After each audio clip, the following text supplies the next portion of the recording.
الحمد لله رب العالمين والصلاة والسلام على رسوله الأمين وبعد. محترم مصلیان، آج قرآن مجید سے تیسرے پارے کا خلاصہ آپ کے سامنے پیش ہے. تیسرے پارے کی شروعات ہوتی ہے تِلْكَ الرُّسُلُ فَضَّلْنَا بَعْضَهُمْ عَلَى بَعْضٍ. انبیاء کرام اور اللہ کے پیغمبر حضرات، ان کے درمیان آپس میں تفاضل ہے. منہم من کلم اللہ، بعض سے اللہ نے کلام کیا. ورفع بعضهم درجات، اور درجات بعض کے بلند کیے. وآتینا عیسی ابن مریم البینات وأیدناہ بروح القدس، اور عیسیٰ ابن مریم کو بہت ساری نشانیاں دی اور جبرائیل علیہ السلام کے ذریعے ان کی تائید فرمائی. تو یہ انبیاء کرام ہیں جن کی تعداد کم و بیش 1.25 لاکھ بتلائی جاتی ہے، اس سے زیادہ بھی ہو سکتی ہے. لیکن ان تمام انبیاء کرام میں سب سے افضل ٹاپ 5 اولو العزم پیغمبر ہے. حضرت نوح علیہ السلام، ابراہیم علیہ السلام، موسیٰ علیہ السلام، عیسیٰ علیہ السلام اور جناب محمد عربی صلی اللہ علیہ وسلم. ان پانچوں میں سب سے افضل ہمارے نبی صلی اللہ علیہ وسلم ہے. نبیوں کو آپس میں ایک دوسرے سے کمپیئر کرنا جائز ہے، ایک شرط کے ساتھ. ایک کنڈیشن ہے. کنڈیشن یہ ہے کہ کسی نبی کی فضیلت آپ یہ سوچ کے نہ بیان کریں کہ کسی دوسرے نبی کو نیچے گرانا ہے یا اس کی تحقیر کرنی ہے، اس کی ڈس ریسپیکٹ کرنی ہے. یہ سوچ کر اگر آپ کسی نبی کی فضیلت بیان کر رہے ہیں اور دوسرے کو نیچا کر رہے ہیں تو یہ جائز نہیں ہے. اور یہ ایک معیار سکھایا جا رہا ہے. اگر آپ کے علاقے میں کئی علماء ہیں اور سارے علماء حق ہیں، علماء اہل سنت ہیں، کتاب و سنت کے علم رکھنے والے علماء ہیں، تو یہی فارمولا یہاں بھی آپ لگائیں. ایک دوسرے کی اپنی خوبیاں ہو سکتی ہیں، لیکن کسی کو اس انداز میں بیان کرنا کہ دوسرے کو ذلیل کرنا مقصد ہو، یہ کوئی اچھا عمل نہیں ہے، یہ غلط عمل ہے. تیسرے پارے میں ایک بہت ہی محترم بشان آیت کا تذکرہ ہے جس کو ہم اور آپ آیت الکرسی کہتے ہیں. اس آیت کے اندر کل 10 سنٹنسز ہیں، 10 جملے ہیں. ایک دعویٰ ہے، باقی ساری چیزیں دلیل ہے. دعویٰ کیا ہے؟ اللہ لا الہ الا ہو، اللہ رب العالمین کے سوا کوئی معبود برحق نہیں. یہ دعویٰ ہے. دلیل الحی القیوم، وہ زندہ ہے دوسروں کو زندگی دینے والا، وہ قائم ہے دوسروں کو قائم کرنے والا.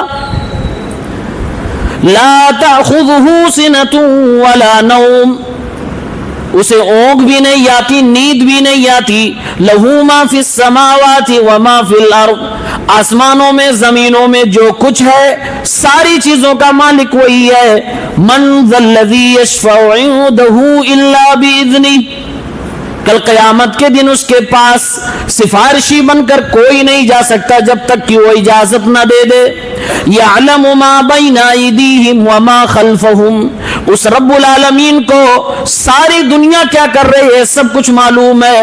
آگے کی باتیں بھی معلوم ہے، پیچھے کی باتیں بھی معلوم ہے. ولا یحیطون بشیء من علمہ الا بما شاء، اللہ رب العالمین کو یہ دنیا کے بندے اپنے علم کے ذریعے سے احاطہ نہیں کر سکتے ہیں.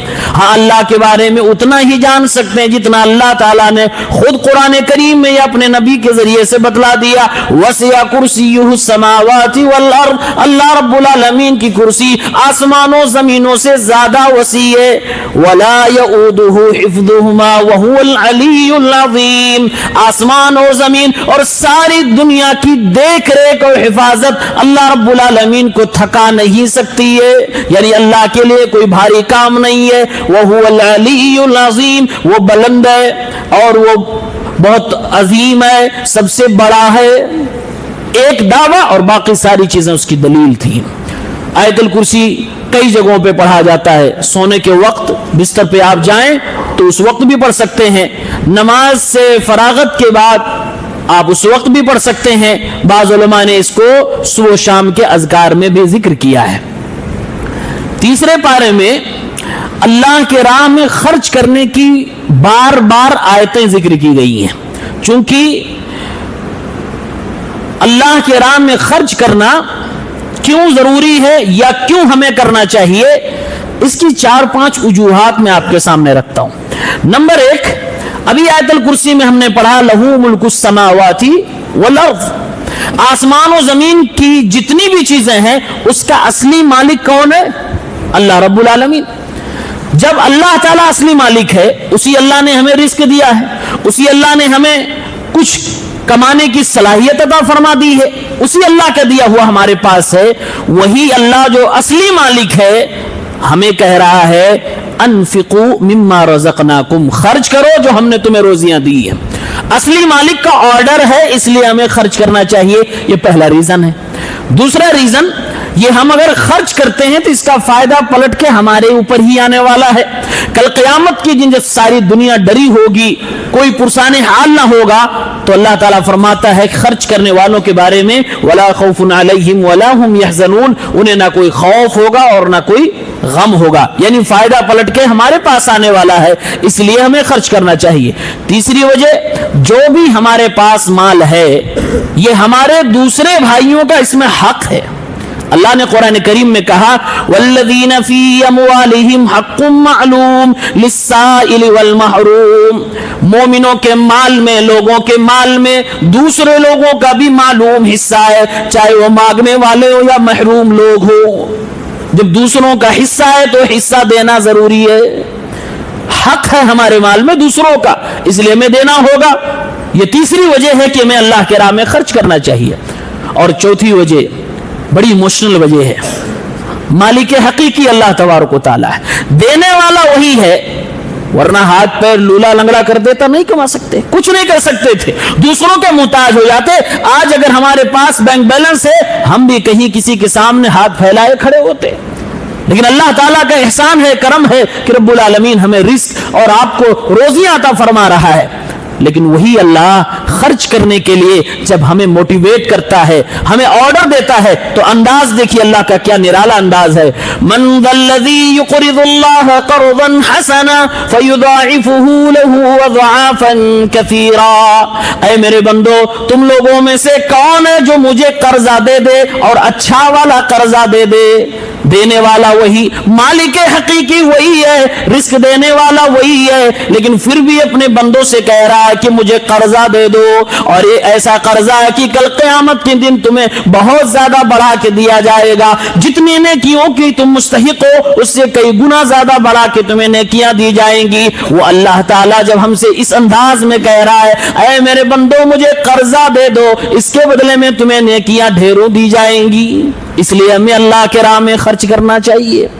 ایک اور وجہ, ان ساری وجوہات کے بعد اللہ تعالیٰ دینے والا وہی مالک حقیقی ہے, وہ قرضے کے لفظ سے ہم سے مطالبہ کر رہا ہے, پھر بھی اللہ فرما رہا ہے میرے بندوں یہ مت سوچنا کہ میں تمہیں بدلے میں ثواب نہیں دینے والا, ثواب بے پناہ دوں گا. لہم اجرہم عند ربہم, جو اللہ کی راہ میں خرچ کریں گے ان کو اجر اس کے رب کے پاس دیا جائے گا. اور اللہ تعالیٰ فرما رہا ہے وما تنفقوا من خیر یوفى الیکم, جو کچھ بھی حلال مال سے تم خرچ کرو گے وہ پلٹ کر تمہیں برابر برابر دے دیا جائے گا. کل قیامت کے دن کسی کی حق تلفی نہ کی جائے گی. جتنا بھی خرچ کرو گے سب کچھ تمہیں واپس لوٹا دیا جائے گا. مال تمہیں اللہ رب العالمین نے جو دے رکھا ہے خرچ کرو گے کل قیامت کے دن نیکیاں تمہیں عطا کر دی جائیں گی. اور اسی کی ضرورت تو قیامت کے دن ہے.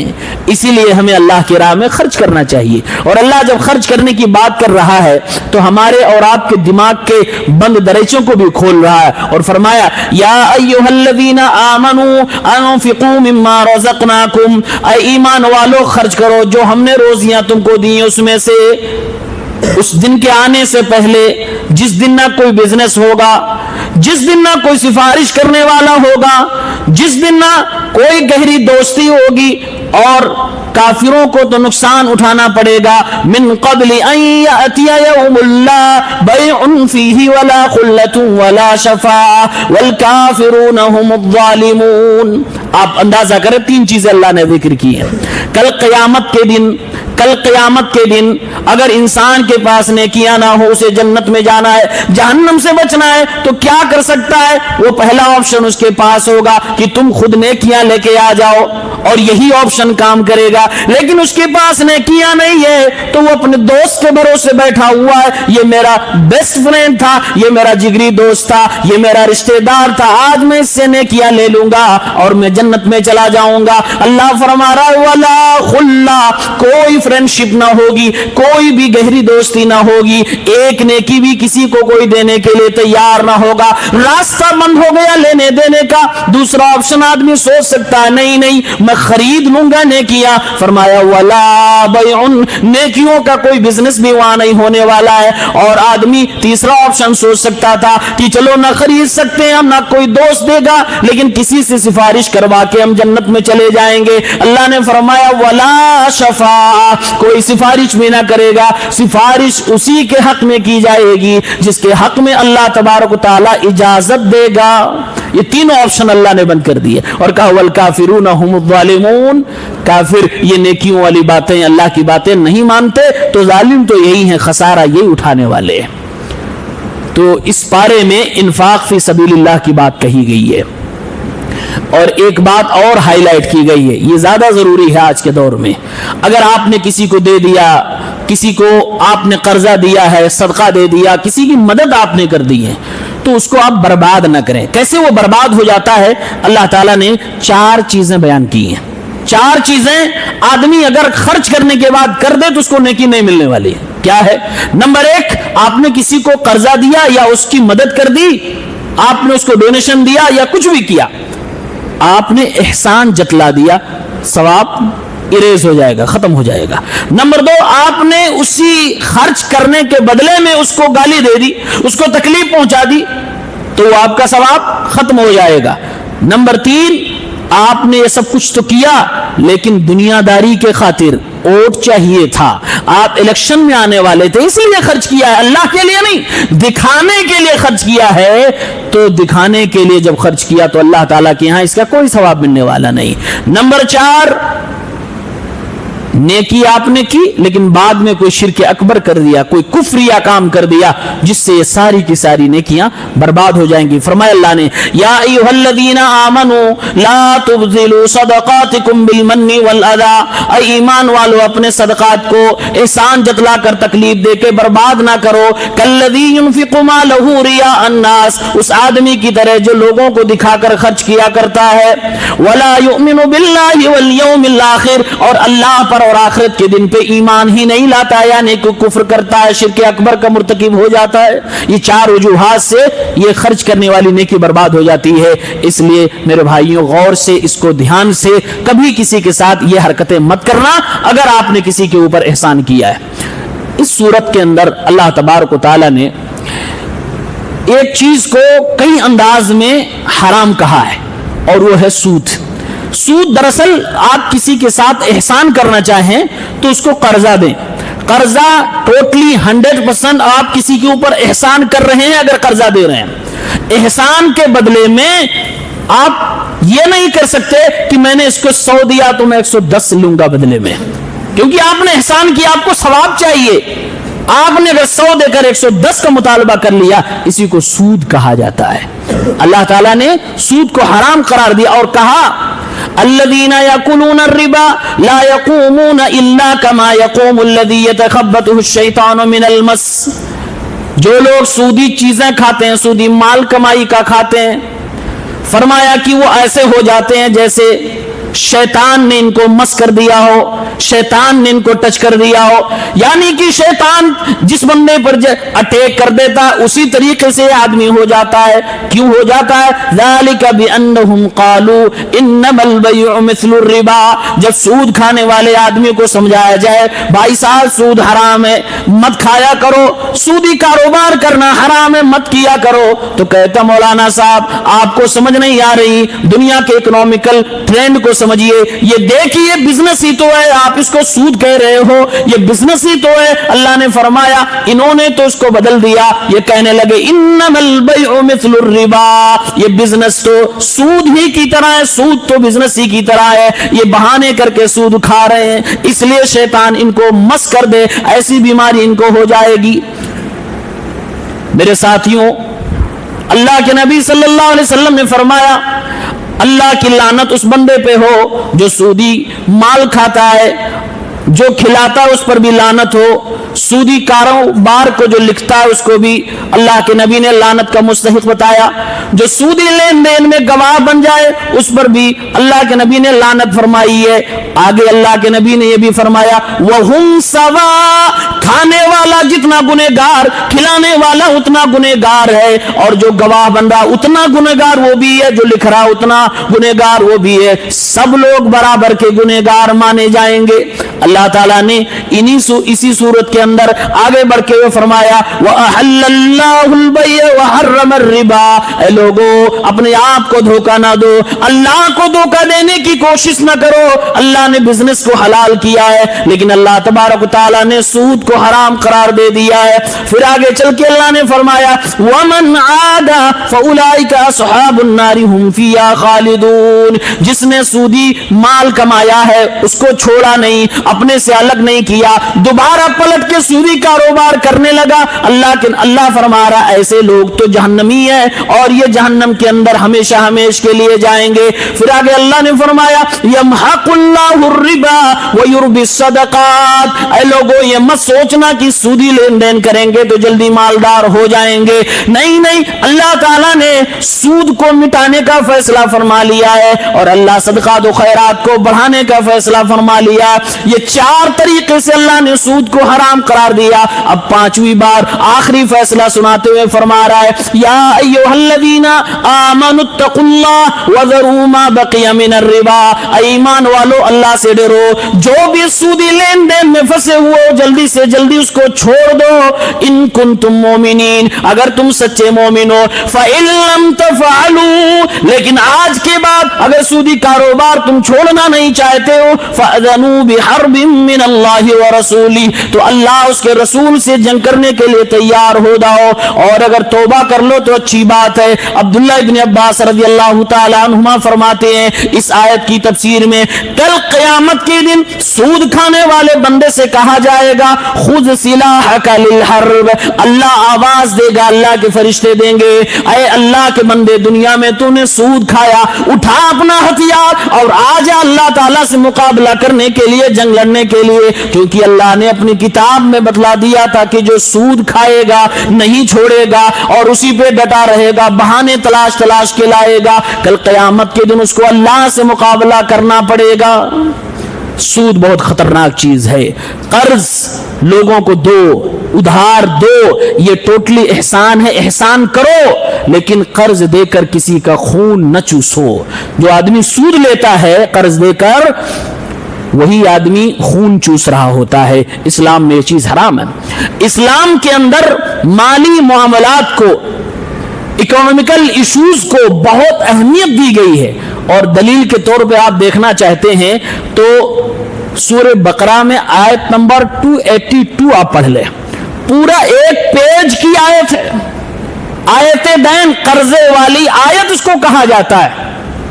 اللہ تعالیٰ نے قرض لین دین کو بہت سیریسلی اس کو قرآن کریم میں ڈیٹیلڈ میں بیان کیا ہے کہ اے میرے بندو جب تم کسی کو قرض دو یا قرض لو تو لکھ لیا کرو. اور 3 باتیں اللہ تبارک و تعالیٰ نے خاص طور سے بتائی ہے قرض لینے دینے کے حوالے سے. کہا نمبر 1، جب کسی کو قرض دو یا لو تو واپسی کی مدت فکس کر لو، کب دوں گا یا کب مجھے چاہیے یہ اسی ٹائم فکس کر لو. نمبر 2، یہ ساری باتیں ہوائی نہ ہو، اس کو نوٹ ڈاؤن کر لو، لکھ لو. اگر تم سفر میں ہو یا کسی ایسی سچویشن میں ہو کہ لکھ نہیں سکتے ہو تو کوئی سامان گارنٹی کے طور پر رکھ لو، جس کو رہن کہتے ہیں، رہن کے طور پر اس کو رکھ لو. نمبر 3 فرمایا گواہ بھی بنا لو، لکھ بھی لو، گواہ بھی بنا لو. یہ 3 چیزیں اللہ تبارک و تعالیٰ نے اس آیت کے اندر بتلائی ہیں. آیت دین، اس سے پتا چلتا ہے کہ لین دین کے معاملے میں آدمی کو کتنا صاف ستھرا رہنا چاہیے. آج بہت سارے ایسے لوگ ہیں، اللہ تعالیٰ ہم سب کو معاف فرمائے، نماز روزے عقیدے سب میں 1 نمبر ہیں، لیکن معاملات میں 0 ہو جاتے ہیں. معاملات میں کسی کا کھا لیا، کسی کو لوٹ لیا، کل قیامت کے دن ساری نیکیاں چھین لی جائیں گی اگر ہم نے کسی کو چھینا ہے، اگر ہم نے کسی کو لوٹا ہے. اس لیے میرے بھائیوں معاملات کو بھی صاف ستھرا رکھو. یہ 3 پارے میں اللہ تعالیٰ نے معاملات کو صاف ستھرا رکھنے کے لیے بڑی ساری آیتیں نازل فرمائی ہیں. اب اس کے بعد 3 پارے میں تیسری سورت کی شروعات ہوتی ہے، اس کا نام ہے سورہ آل عمران. سورہ آل عمران، اس سورت میں اللہ تبارک و تعالی نے آل عمران کے تذکرے کو چھیڑا ہے. اور اللہ تعالی نے فرمایا مریم ایک خاتون ہے، وہ دل ہی دل میں یہ تمنا کرتی ہیں اور اللہ سے بات کرتے ہوئے ایک نظر مانتی ہیں، اے اللہ بیٹا عطا فرما دے، بیٹا ہو جائے گا تو میں بیت المقدس جو تیرا گھر ہے، مسجد ہے، اس کی خدمت کے لیے اپنے بیٹے کو وقف کر دوں گی. پہلے زمانے میں ایسا تھا کہ 2 4 6 بیٹے اگر ہیں تو کسی ایک کو اپنی ذمہ داری سے ہٹا دیتے، بیٹا آج کے بعد سے تمہیں ماں باپ گھر مکان کی کوئی ذمہ داری نہیں ہے، تم جاؤ اللہ کے گھر کی خدمت کرنا، تمہیں وقف کیا جاتا ہے. یہ پہلے ہوا کرتا تھا. آج یہ چیز جائز نہیں اسلام کے اندر. آج جس کے جو حق بنتے ہیں وہ دیتے ہوئے آپ کو اللہ کے گھر کی خدمت کرنی ہے، اللہ کے دین کی خدمت کرنی ہے، لیکن پورے اپنی ذمہ داریوں کے ساتھ. تو اس خاتون نے کہہ دیا، کہا اذ قالت امرأة عمران ربی انی نذرت لک ما فی بطنی محررا، اے اللہ تعالیٰ میرے پیٹ میں جو بچہ پل رہا ہے میں اس کو تیری راہ میں تیرے گھر کی خدمت کے لیے آزاد کرتی ہوں، یعنی کہ وقف کرتی ہوں. فتقبل منی، تو اے اللہ اس کو قبول فرما لے، انک انت السمیع العلیم، تو سننے والا اور جاننے والا ہے. سوال یہ پیدا ہوا، ایک خاتون نے اچھی نیت سے اپنے پیٹ میں پلنے والے بچے کے متعلق اللہ سے دعا فرما لی، نیت کوئی خراب نہیں تھی، لیکن اللہ تعالیٰ نے اس خاتون کو بیٹا نہیں دینا تھا، بیٹی عطا فرما دیا. حضرت مریم علیہ السلام گھر میں پیدا ہو گئی. جو نظروانی تھی اس نظر کے لیے انہوں نے کہا تھا اللہ میں بیت المقدس کا خادم بناؤں گی، لیکن اللہ تبارک و تعالیٰ نے بیٹی عطا فرما دی، معاملہ پلٹ گیا. سوال یہ ہوا، اے میرے بھائیوں قرآن تو ہم روزانہ پڑھتے ہیں، سالانہ پڑھتے ہیں، کیا ہم میں سے کوئی ایسا ہے جو بچے کی پیدائش سے پہلے اپنی بیوی کے پریگننٹ ہوتے ہوئے اللہ سے یہ دعا مانگے، اے اللہ بیٹا عطا فرما دے، تیرے دین کا خادم بناؤں گا، عالم دین بناؤں گا، حافظ قرآن بناؤں گا، اے اللہ اپنی ساری ذمہ داریوں کے ساتھ ساتھ تیرے دین کی خدمت کا کام بھی اس سے لوں گا، اے میرے مولا مجھے بیٹا عطا فرما دے. اس جذبے کے ساتھ کس نے دعائیں کی ہیں؟ یہ سبق دیا جا رہا ہے. مجھے معلوم چلا ہے آپ کے شہر نظام آباد میں آپ کے یہاں کا شاید کوئی ایک عالم ہے، بس مسجدیں تو 11 ہیں، 2 انڈر کنسٹرکشن ہیں، 13 ہو جائیں گی، اور عالم صرف ایک.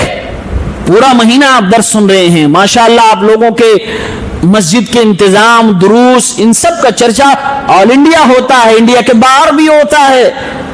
مشہور ہے کہ یہاں کے لوگ بہت دیندار ہیں اور جانکار ہیں، لیکن دین کے معاملے میں، سیکھنے کے معاملے میں اتنا پیچھے کیسے ہو گئی؟ اپنے بچوں کو اسٹار بنانا چاہتے ہیں، بناؤ اسٹار.